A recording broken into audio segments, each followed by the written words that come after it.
Il a été humilié pour être un collectionneur de canettes. Des années plus tard, il a sauvé la vie de millionnaires. Le soleil brillait fort sur celle après-midi, illuminant les hauts murs de la manoir de Matthäus Ferraz, millionnaire 45 ans qui était fier du pouvoir qu'il avait possédé.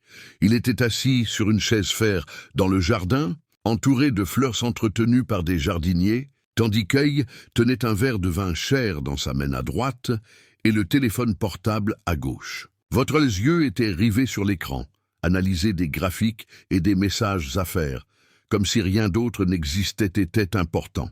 Pour lui, le monde était divisé en deux types de personnes, les gagnants, comme Lyon croyait que c'était, et les échecs, que ne méritaient pas l'attention.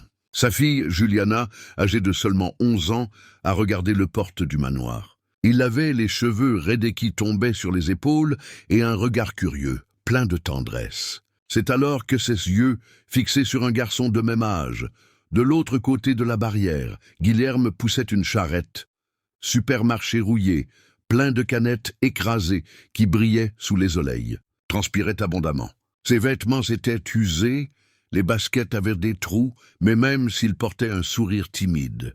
Chacun de ses pas semblait lourd, mais portait de la dignité. « Papa, regarde !» dit Juliana en pointant au garçon.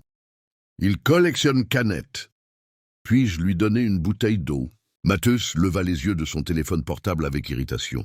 Le ton de sa voix était sec, chargé de mépris. « Pas question, Juliana. Ce genre de légende ne devrait pas s'approcher d'une autre maison. Tu ne comprends pas? C'est dangereux. » Le garçon entendit ces mots et s'arrêta. Même s'il était gêné, il a trouvé le courage de « Je ne suis pas dangereux, monsieur.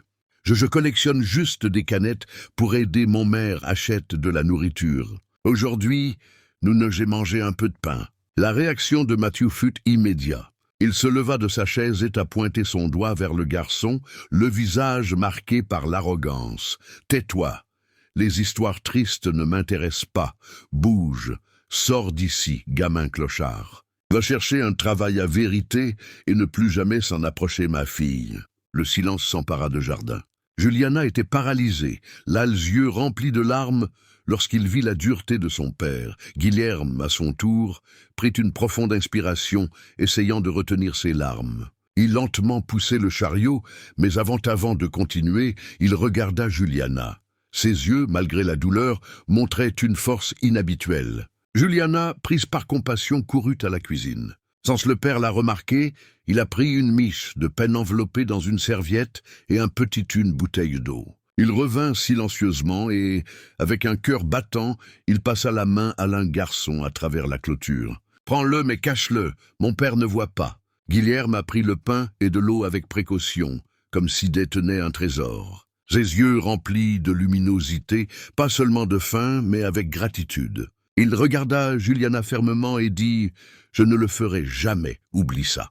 Un jour, je te le rendrai, je te le promets. » À ce moment-là, deux mondes le contraire se rencontrent. Celui de la richesse froide de Mathieu et celui de la pauvreté digne de Guillaume. Le millionnaire, aveuglé par l'arrogance, ne réalisait que ce simple moment avait planté une graine qui allait changer le sort des trois hommes, restera à jamais gravé dans leur mémoire. Les années cessent passer comme un vent implacable, emportant avec lui des certitudes et abattant château de fierté. William, le garçon qui un jour a poussé une charrette supermarché rouillée remplie de canettes, ont grandi avec une force qui vient pas de la richesse, mais de la nécessité. L'adolescent était encore en train de ranger de petites choses, petits boulots. Livraison de journaux, nettoyage arrière-cour, aider aux foires. La nuit étudiée avec dévouement, même lorsque la lumière dans la maison n'était que la flamme d'un bougie, car la facture d'énergie avait été payée.